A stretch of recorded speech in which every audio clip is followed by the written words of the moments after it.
We'll have a quick presentation, kind of run through everything that you all have seen over the past couple weeks, past couple months, and then we'll start directing people through sort of this corral, the open house corral.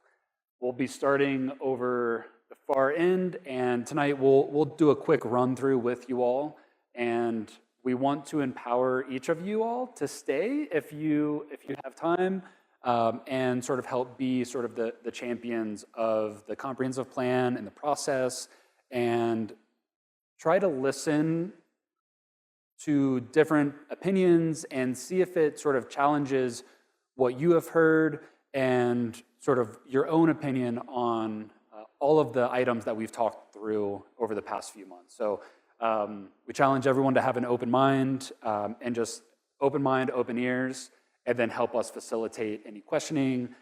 We'll have everyone, staff at each board, so if you all can hang out, that would be great. If not, we totally understand. But for today, we are going to go through a quick discussion and activities afterwards with you all for the steering committee. That'll be the sort of the meat and potatoes of today's meeting. Really an open discussion to talk about the community survey results, any surprises that we've seen, that you all have seen, any questions that you have, and then some discussion around the survey results and the data and demographics. So the community survey results, sort of high level, we posted these on the website this morning. I then sent out a packet for you all this morning as well. As you may have already seen, 95% of the respondents were Elbert County residents, which was a great number to see, 5% being visitors or tourists.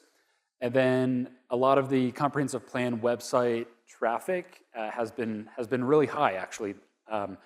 Around 3,000 total page views, 1,000 in the last 30 days. So we're starting to kick up some activity, prepping for tonight. And then some primary sources of website traffic is the county website, Nextdoor, and Facebook. I don't think any of these are too surprising. But yeah, some fun facts. And then some data and demographics update. One thing we wanted to lay out here is really the sources from the data and how we are pulling the data and then why we're pulling that data. So all of the data that you see tonight is from the SDO and ACS data. That's the State Demography's Office and the American Community Survey. Both of these are used by DOLA, and we want to be in lockstep with DOLA. So this is going to be, the comp plan will be reviewed by DOLA to make sure that not only we're hitting all the marks within the comp plan, so the water elements, the housing elements, each different strategic growth elements, all of these different pieces are addressed in the comprehensive plan, but also that the data is matching what sort of the state of Colorado is using. And this is sort of that umbrella data, and as developers may know, there's a few more layers of data, like business analysts, that get a little bit more in depth about more retail trade, commercial offerings, all of that.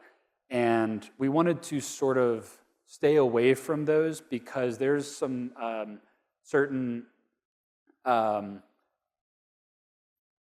word I'm looking for, there's a process in which that data is pulled and analyzed, and we want to make sure that we're just mirroring what DOLA is using. And all of this is very, very broad, and you can find this on the ACS website. But does anybody have any questions? Chris?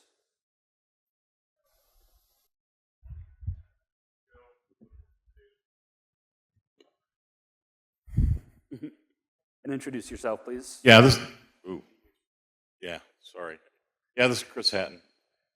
So we got people online too? Mm-hmm. Okay, good.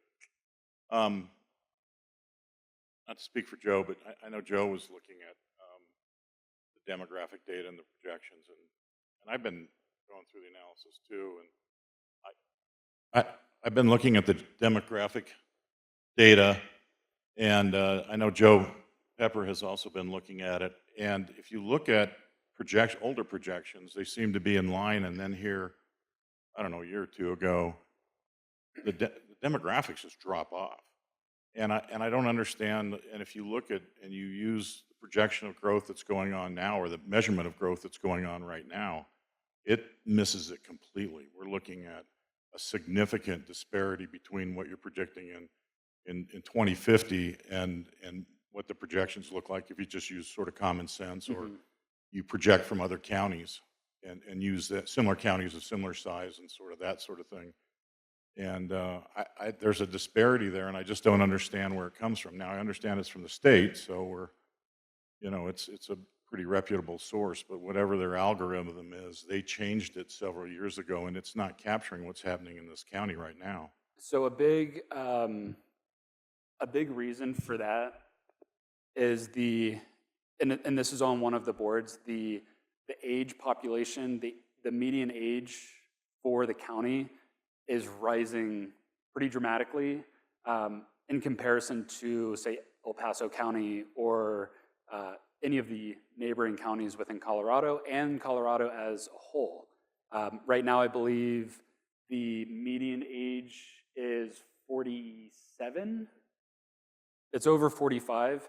And so projecting that out 20, 30 years, not to be morbid, but they take in life expectancy, and typically communities that are over the median age of 45, that's sort of a red flag that gets raised, and over the next 20 years, that population will see a pretty steep decline. Nicole? Oh, I think you're off.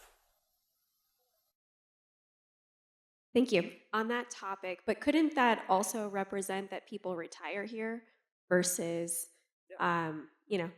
coming as a 20-year-old? So while you do have individuals who are passing on, you have others who are moving to this area to retire. Yep, exactly. And one of these charts show actually a very steep incline in growth. You'll see it's this massive incline, and it's over the next 10 years. After that, it drops off. And that's including what I would assume is all of the new developments that are popping up. So they're showing, okay, these permits are coming through, homes are being built, and people are moving. And right now, we're not seeing permits that are, we obviously don't have permits in 20 years. And so right now, it's sort of that steep decline. And as we see counties and this steep incline and then this steep drop off right after, we need to ask ourselves, why? Is that what we want as a county? And then if not, then how do we sort of navigate that and plan for the future?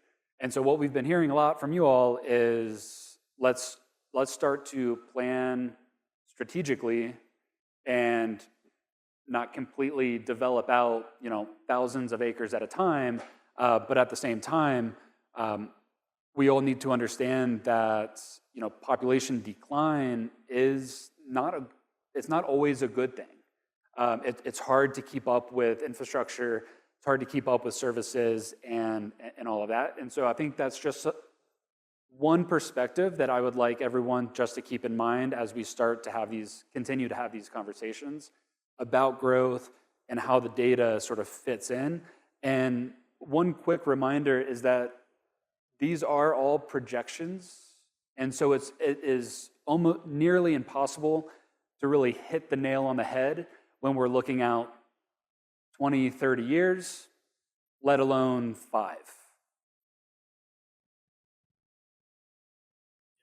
I guess with this, Chris, again, I guess with that in mind, when you guys write this up, rather than just taking a projection, I'd like to see you build some meat around that and acknowledge areas that result in decline and increase in the, and the projected build outs. We got 10,000 homes in the queue right now that have been approved. And so I think acknowledging that and acknowledging the sensitivity and the variability, because if you don't do that, somebody's just going to take a number and run with it. And I think we need to recognize that and recognize that there's a lot of uncertainty in that number. Yeah, and just a follow-up to that, these projections are a tool that we can use, and it will never be a silver bullet, and that's why the ACS and the SDO continue to update these projections, because they're always trying to catch up to what is actually happening and what we're seeing live in real time.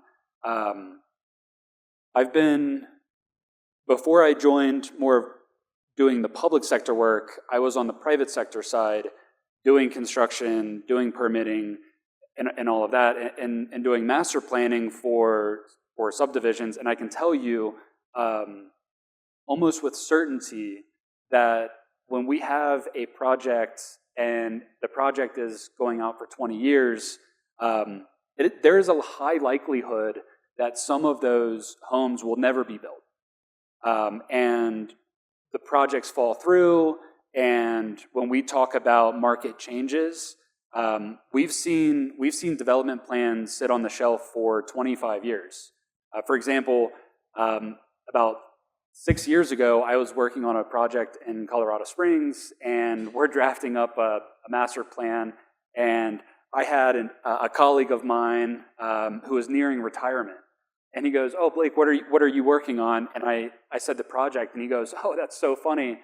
I have worked on that exact same project, that exact same land when I was an intern 35 years ago, and it still wasn't coming through to fruition." So all of these things, I'm saying this so we can take all of this with a grain of salt and use this appropriately to start planning for the future, and not view each in particular data point as a silver bullet and as gospel. And if I can, while you pass it over, add as well too with the document, we do obviously have existing conditions and some data relating to the topics, but we're also weaving in all of the community engagement and everything that we're hearing from the community, the vision, the guiding principles. All of that continues to play a really important role. So it all feeds in together. We're not using one over the other. The reason for this question is because we live in a state that has incredible overreach from the capital over the counties. They have taken control of some of the building codes, requiring charging stations for electric cars for every new build, every new house. So you said something a minute ago about DOLA. They're going to take everything we do and scrub it to see if there's anything missing. Is that accurate? So they will just be reviewing it to make sure that all of the state requirements are hit, that are covered. Okay, so if there is something missing, that would be after we're done, I'm assuming, and they would just insert, or what happens with that? So at that point, I've never had that happen. We pride ourselves on being extremely thorough with our plans, and make sure that this isn't our first rodeo, not our 7th or 8th or 9th rodeo, and so we do a pretty good job. I pride myself personally on being pretty thorough with our plans and making sure that we cover every aspect that we are legally required to hit, but also making sure, like Inez said, is making sure that each of these little pieces fit in the wheel and that work together, and we're not just using one piece. So since you have been doing this for so long, we pass 700 laws every year down at the Capitol. How many times have you done a comprehensive plan that they've created a new law after the fact that throws a cog in the wheel of that plan. Have you seen that happen? I've had that happen once. And we ended up having to go back to that jurisdiction and rewrite our scope and not start the process over, but ensure that that law is then covered. It's not a fun process, but I think, Kevin, you're first. Yeah, real quick, Kevin Kirkwood. To follow on to Joe's question or comment, best intentions are good, and love the experience angle, but what happens if it does, and how do we make sure that we don't override the goal of the community and the comprehensive plan? Can you dive in a little bit deeper to that? Sure. DOLA comes back and says, you missed these 5 things. You guys say, oh, great, let's just add them in. How do we as a community get to make sure that this is something that we believe is correct for our community? Yeah, I think at that point we lean into our county partners and we go back to the drawing board, rewrite the scope of the project as a whole, and make sure that we sort of not restart, but start fresh and hit that milestone where we need to. And it's exactly. There was another. Number one is the comp plan is an advisory document. It's not regulatory. So it tends to get used as a regulatory document sometimes by the politicians. As far as statistics and projections and things like that, they're never going to be perfect.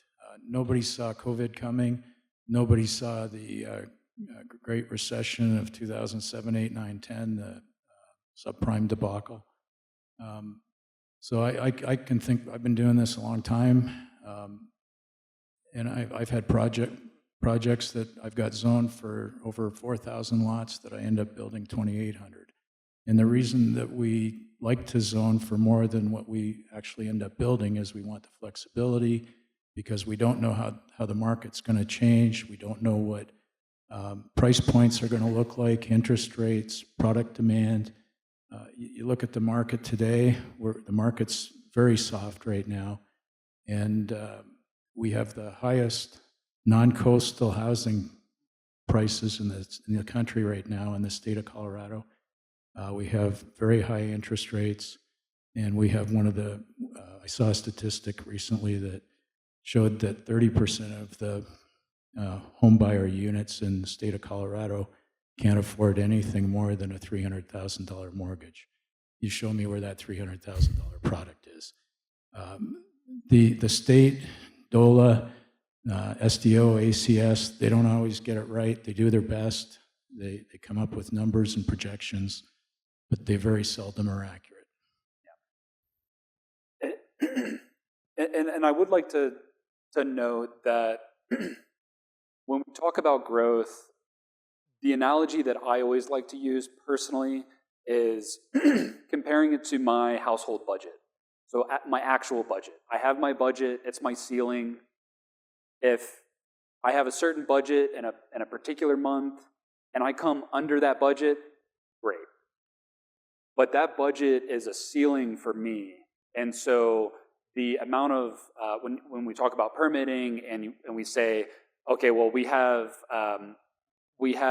the allowance for 4,000 units. That's essentially the ceiling. And if we come under that, then so be it. But we need to be comfortable with that ceiling.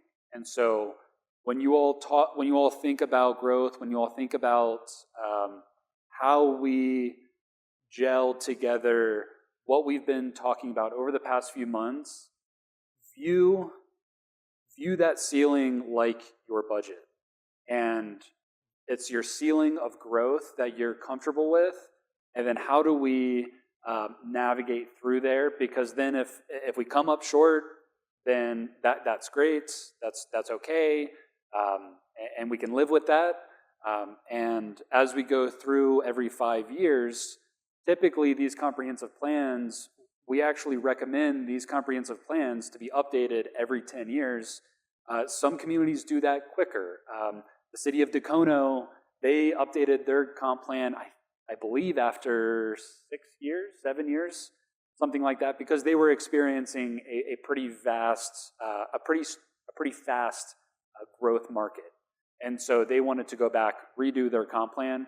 And so we want to give the tools to the county staff to be able to go back, update this process incrementally as we go through the next couple years to make sure that this document is more of a living document, and then whatever we come up with as a group is not the gospel that is true for the next 20 years, because I can guarantee you things will change over the next 5 years, over the next 10 years. We've seen communities be very protective of certain areas, and then the markets change, and those areas actually shift to a completely different part of the city, for example. So that is just something to always keep in mind as we're going through this process. And then I think we can start with sort of the board's walkthrough. So we're gonna get up and do sort of a test run of the boards, what we're gonna be doing tonight for the open house. So we'll start at the very far end if you all want to follow me.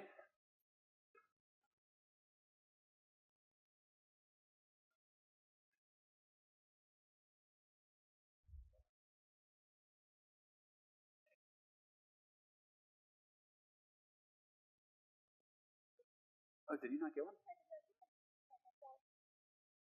You always had one, right? I'll check the bag. Can we check the bag for Kim? Okay, so for the open house, we are going to start, this is going to be sort of the open house corral. We are going to start with these boards and sort of work our way through the boards this way. These two boards, they are a summary of the Elbert County Fair and the SEMLA days. So everything that we heard from those events are on these different boards. These are very self-explanatory. As we get into this, we'll just allow folks to kind of peruse these, read them. If they have any questions or say, like, nothing on these boards I agree with, then we'll direct them down to the later boards to provide that direct feedback. And then as we get to this board, this is the demographics board. This sort of sets the stage.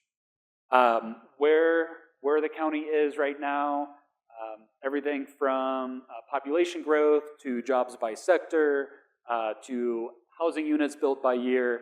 This is just more of an informative board. And then as we get to this board, this is the community survey results for the next 4. And this starts to get into a little bit more detail of the survey results. And then we pulled out a few questions that we felt that we needed a little bit more clarity on. Or maybe we could dive a little bit deeper into those questions. As a survey, some of these questions, as you all may know, it's extremely hard to really have that conversation, if you will, in a survey. It's either, here's the question, here's the answer. You can leave a comment, you can leave a response, but it's very difficult to follow that up. So that's the whole purpose for today's meeting, is to really come back and say, hey, we needed a little bit more detail on this, and then let's get into it. So the word cloud, I think, was really interesting.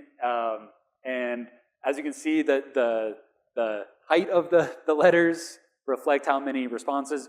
We did our best to culminate all of the responses because some of the responses were slightly different, like, I want more rural or just rural. And so we just combined all of those into, for example, rural or controlled growth, less development, improved roads. So feel free to take a moment to start to digest this. And then as we get down through these boards, you can start to see the questions themselves from the surveys with a little bit more detail. For example, this question, if you live in the county, in which area do you live?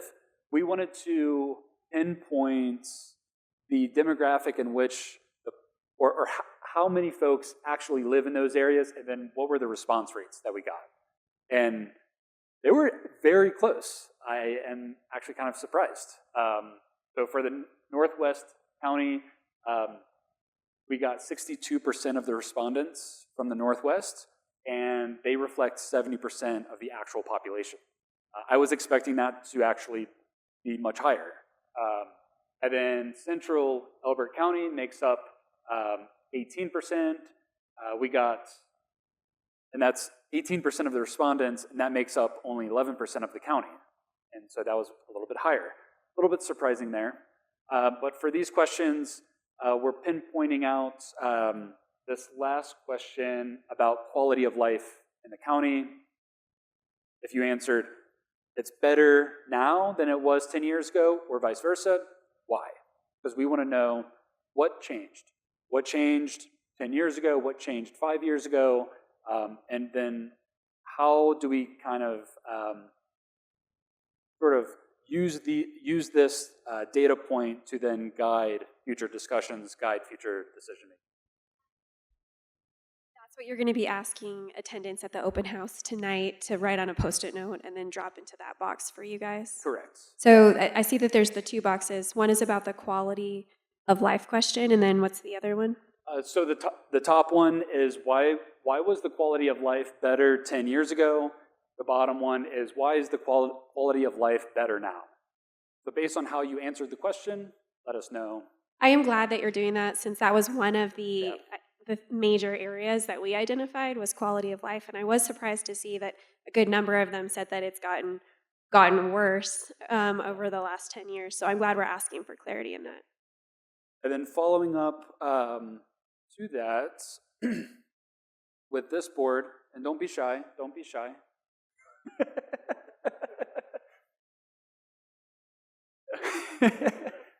So this one starts to get into strengths and weaknesses. As you can see, we added this green icon with community consensus and pinpointing out which responses, which survey questions we felt we got some actual consensus on, because we want to start there. Where's some common ground, and then how do we move forward?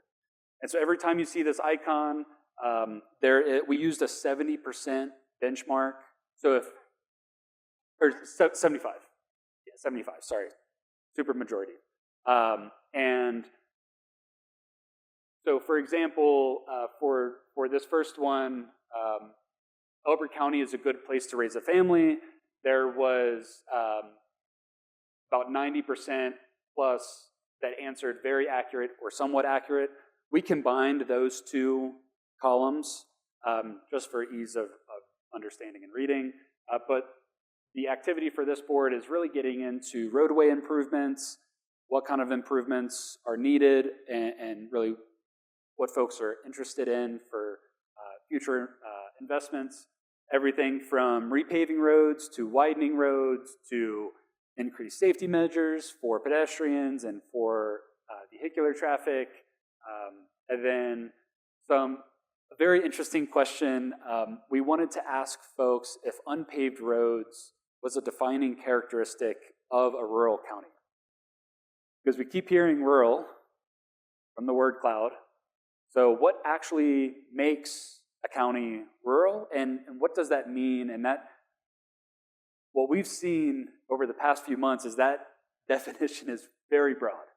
And so how do we sort of narrow that down and pick out some characteristics that really are close to folks' hearts, and how do we use that? Why don't you have a board up here that says to define what rural means for folks to give input on that? Yeah, and I think that question, when we asked it with this group right here, you're getting ahead of us. We found that just that simple question was too broad. And so with this, we'll get to a board over here, but we do get into that a little bit later. Well, I'll get there. So for the growth in housing, we talk about, there was one question, Nicole, that you had brought up earlier today of, I believe it was question 12, Question 13 was, would you like development? Should there be more development? And then it was a yes or no question. Yes, no, and then unsure. If you answered no, you were then passed off to the next question, the following question. If you answered yes, you were prompted to elaborate on that question of what kind of development would you like to see. So that is, we're getting into that a little bit deeper here of which options for limited growth do you agree with? And we have everything from property owners should be limited to their existing zoning allowances. We're starting to get into what exactly, and this is a little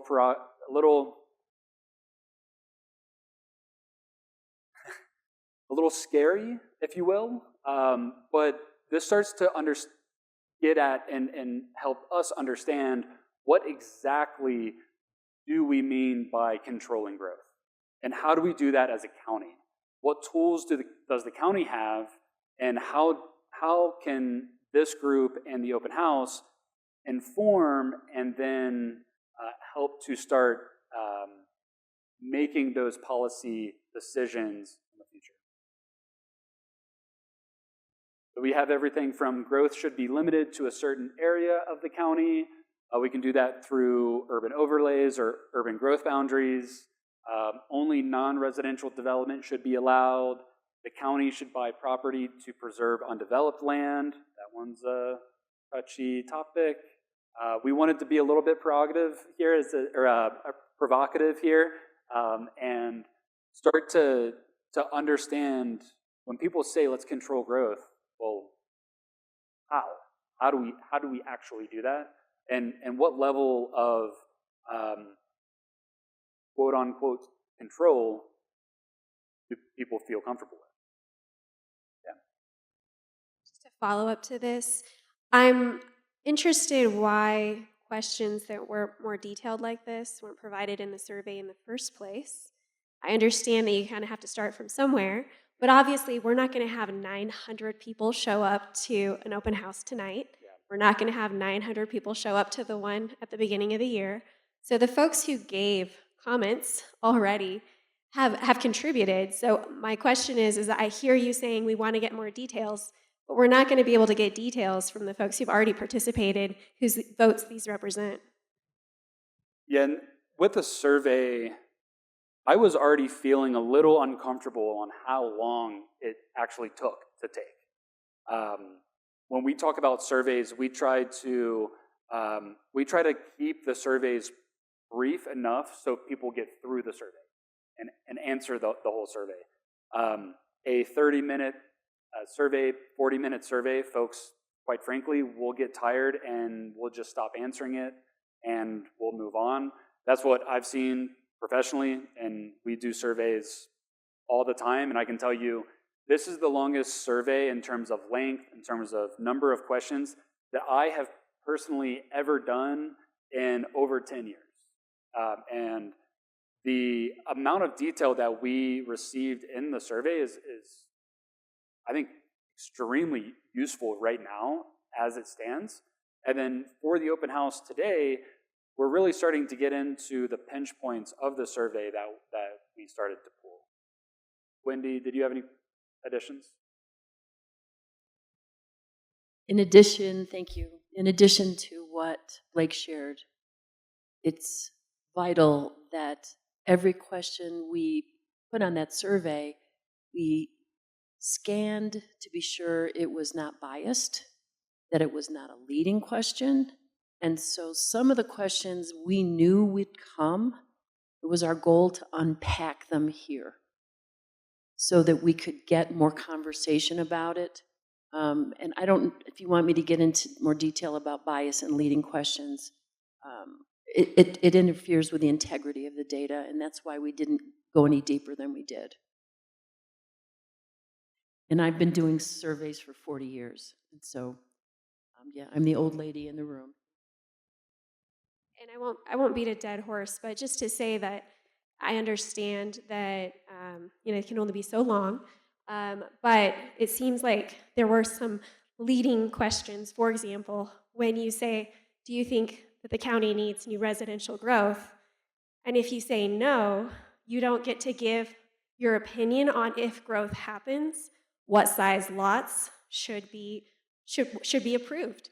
And you limit that out of a survey of 900 people to just 100 people who responded yes. That is a leading question because that provides data to the county about those who want growth, what do they want, and you wouldn't even vote for just one, you voted for multiples. So in my mind, it's not accurately representing everyone because not everyone is getting the same questions. If you had that on a printed paper, then you could see the question. Yes, but it's a question tree. That seems like one that everyone should have had the opportunity to answer.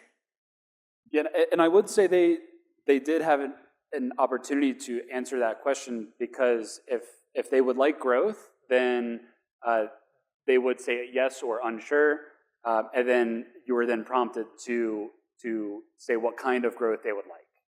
I think that's what we were focusing on, is understanding what kind of growth that the folks that say yes would like, and we can assume that folks who answered no do not want any growth.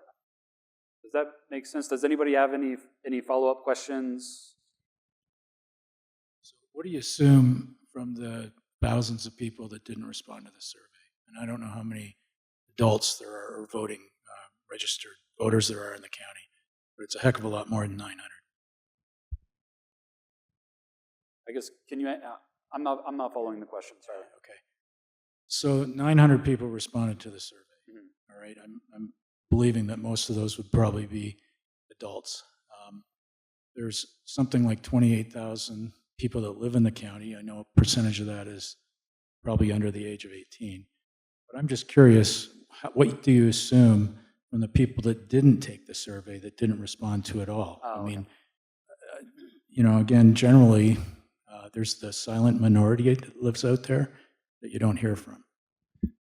Yeah, and we use sample sizes, and typically a sample size is anywhere from 500 to 700 with this population size. So we felt that the sample size that we got, being over 900, started to really paint a very clear picture of the county as a whole. And that's why we wanted to point out where the respondents were actually coming from. And we wanted to make sure that one side of the county was not overpowering, or that their voice wasn't louder than the rest of the county. And so for surveys and for voting purposes, and really when you start to take polls, that sample size we felt like was a extremely solid sample size that would reflect sort of the extrapolation of the population. It was broken down by age group, yes. And then we'll move forward to this activity. So getting back to the growth question and getting into that a little bit deeper, we started to ask the question, where would you like to see planned growth? And we're asking folks to just take a dot and place a dot somewhere in the map. This is meant to be a very broad exercise. We're not saying, once you place a dot, it's exactly there. That's why we took off the majority of the roadways, street names, street labels, and all of that. And then start to ask, what does planned growth look like? Does that look like town-centered commercial and residential growth? We heard that a lot in Simla, that folks were really interested in growth, but focused in the town. Do you want commercial along major corridors? Do you want neighborhood-focused residential growth? Or do you want employment-focused growth? So we're starting to get into those folks who answered no and were not prompted to that next question. This is an opportunity for them to give some additional feedback on what does planned growth look like. And then the next board here is what does rural mean to you? And we pulled in 5 different options. These were just from what we've heard so far.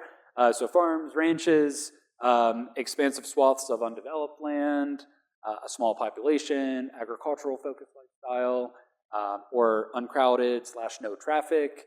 And then if you have any other ideas, you can write them on a post-it note and pin them up on the board. And then an open-ended question on the bottom: did any of these survey results surprise you? And as you get through these boards, we're asking folks to pinpoint out, if something did surprise you, what is it, and then why? And I think this is going to be a very heavily discussion board to get into some specifics of the survey. And then also, why is existing neighborhood character a strength? And we added 5 options for that as well. And then the final boards, which is what we are hoping to get some confirmation on, is the vision and core principles, which you all have seen. We did some slight tweaking after our last meeting, so feel free to peruse those and Tweaking that followed everybody's comments. yeah. Does anybody have any questions? Yeah.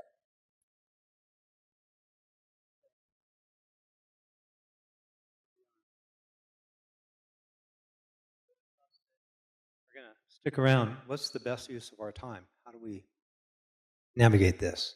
I think what would be best is if you hang back and listen to the conversations that the facilitators have with the individuals. I think that would be really helpful.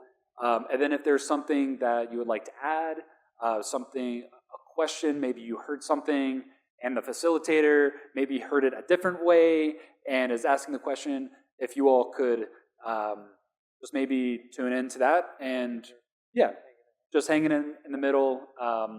And then I think that would be really helpful because everyone listens differently, everyone hears things differently, and so another set of ears would always be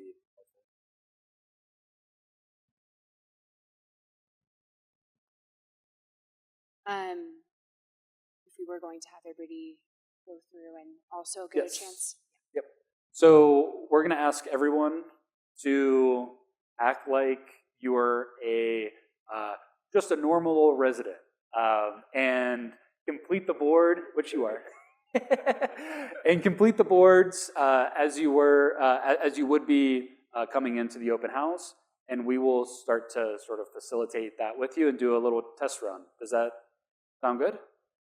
We also have a second set of the boards as well, so that way we'll be able to know what your all's feedback was and then compare that to what we receive at the open house. We'll take photos of the boards to make sure that we can do a side-by-side. It'll be a fun activity.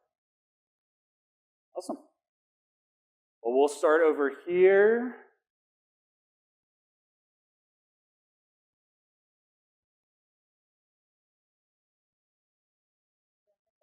On this one, yep. I feel weird. I feel like I'm the Wizard of Oz.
All right, folks, we're going to ask you all to take a seat, give you all another minute or two to wrap up, and then we have some questions and discussions that we're going to want to get into.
Yeah, I'll say it.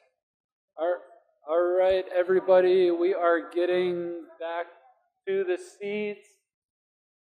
Please make your way back to your seat as soon as possible. Last one may or may not be a rotten egg. I don't know. May or may not be a rotten egg. We run a tight ship.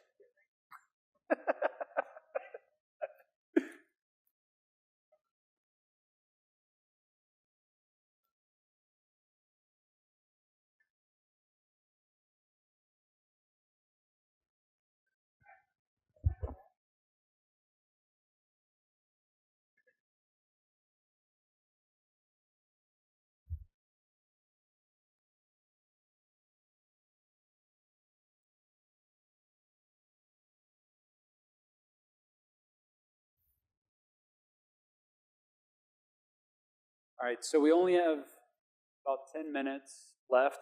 We wanted to go through a few quick questions with you all today. The first one was, were there any surprises as you were kind of walking through the boards? I talked to a few of you, and it seemed like that was pretty reflective of what you thought. Any surprises? No? Seeing a lot of head shaking. Any common themes that we've seen? Any common themes?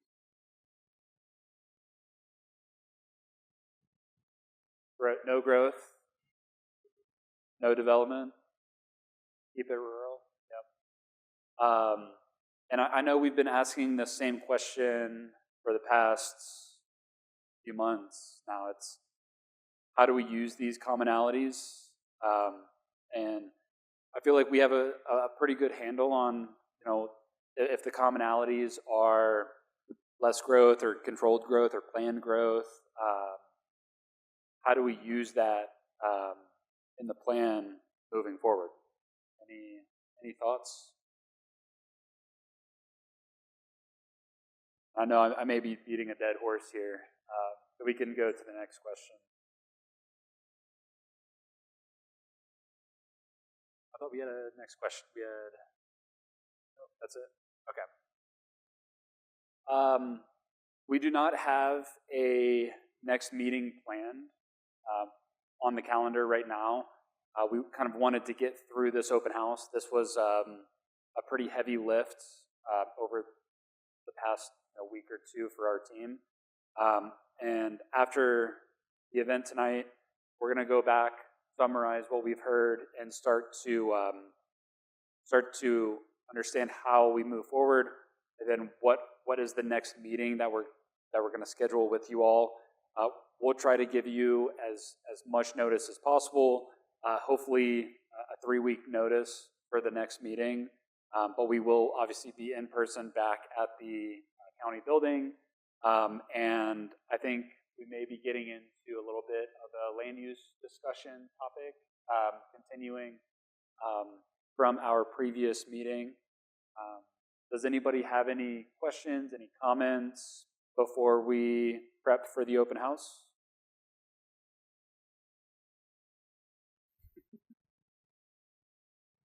Hello.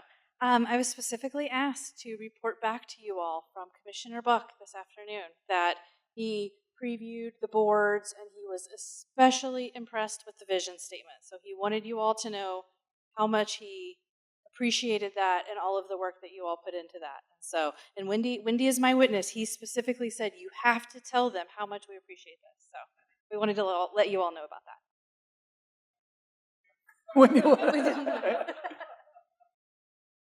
Thank you. And adding on to that, I do want to say thank you all.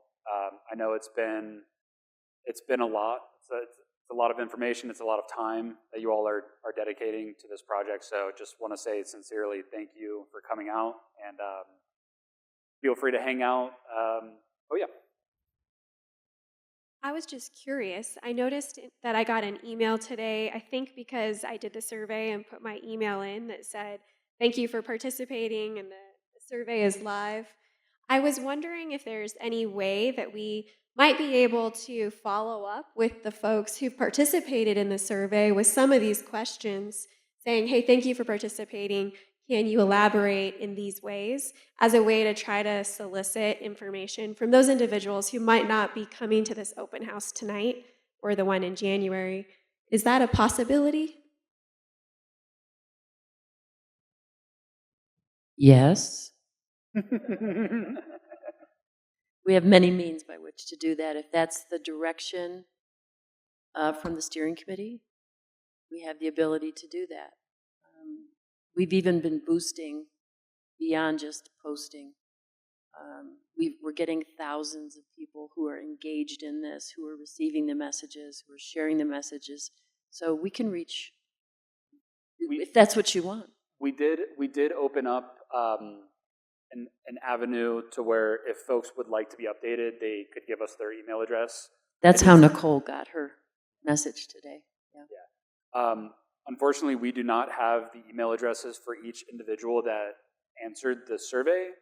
However, I think we can start to release flyers, release additional maybe Facebook posts or additional notices that start to navigate folks to the website, and that's sort of the home for the summaries and the updates and all of that.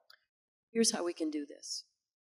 Then we're going to need your help, because we don't have access to Elbert County 411 or Elbert County Citizens Facebook page. So when we post on our newsroom, push to subscribers, post on our Facebook pages, post on Twitter, and Nextdoor, which has tens of thousands of people, we're going to ask you to share it. Follow us and share it, and that'll help, because you have access to more people than we do. My point is that there's specific targeted questions that we could solicit back to the group who wanted to keep updated. And that's a lot different than just saying, hey, give us more feedback. We're looking for more feedback. The questions that are on this board, these boards.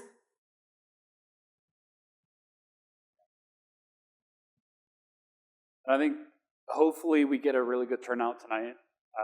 And I think as we start to go through tonight, we're going to need to be a little bit nimble on, if we get a really good turnout tonight, then I think that starts to get the ball moving. But if we only get, I don't know, I would say 45 would be a good turnout for an open house.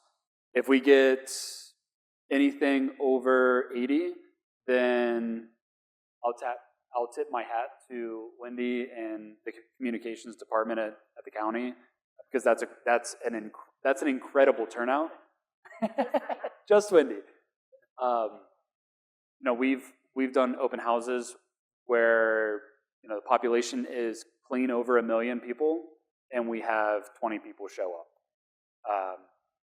And it's maybe because folks I don't want to say don't care, but they just feel like maybe it's not worth their time. And so hopefully we've given folks confidence that their time is valuable and that we're going to use their time to show up. So I think if we get over 45, then that's a great turnout.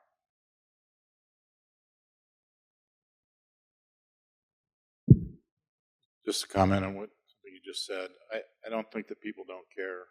Yeah. I get into a lot of details, but I had a chance to spend time on the side of the road, and I met multiple thousands of people in this county. And as a group, they are tremendous. But they're hardworking people. They got kids. They're trying to make a living. And to get out to some of these things, they don't have the time. They don't have the capabilities of doing that. And that's part of our rural nature. So if you look at the turnout to the survey, 1 in 30, roughly.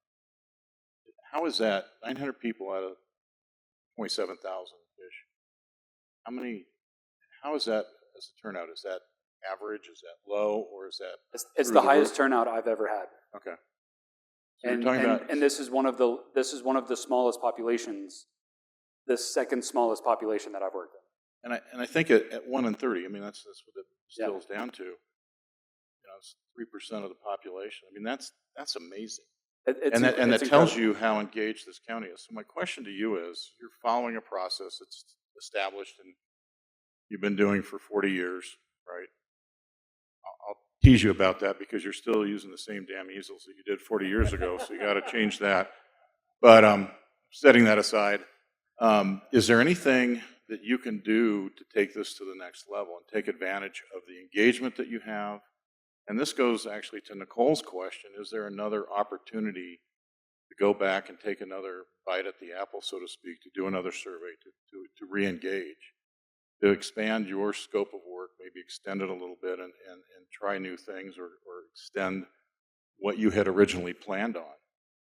And I think as a committee, I can't speak for the committee, but as a committee member, I certainly would support that. And if you look at the engagement by the people, it's important that we get that out and let people know that they're being heard, and we can use it as a launching point moving forward. But I think there's a powerful opportunity there if you take advantage of it. Yeah, I think we spent about, what was it, 6-8 months negotiating the scope of this project. And when you talk about a scope of a project, it is nearly impossible to look into the hourglass and see the results before they happen. And so right now, we identified one survey, and that was, I believe that the turnout with the survey was incredible. The amount of activation, the amount of interest and thought and care that the residents put into the survey was more than I could have ever guessed. But to answer your question, on a second survey, I think we would need to go back to the county commissioners, see if that's something that they would be interested in expanding our scope.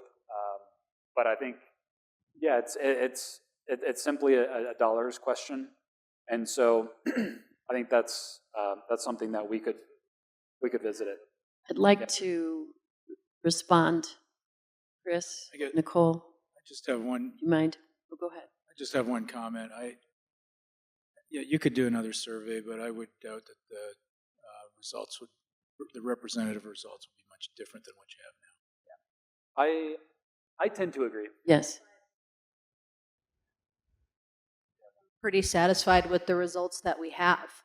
I'm not afraid to move forward based on the information that we've been given, what we'll get here. If we continue to promote community engagement too through our channels in the community, I think we can get some really good turnout as well. Again, we are a very engaged community. And so, I don't know that, plus I don't know how much that costs. I'm guessing there's a cost to the county of that. And how much time do we have? When are we supposed to finish this project?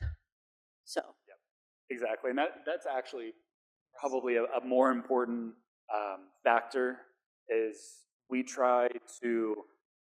have a snapshot in time. We need to act quickly because data gets stale. Responses change, as I said. So if we're just churning this over and over for the next 5 years, well, what are we doing? And I think we need to be decisive in months.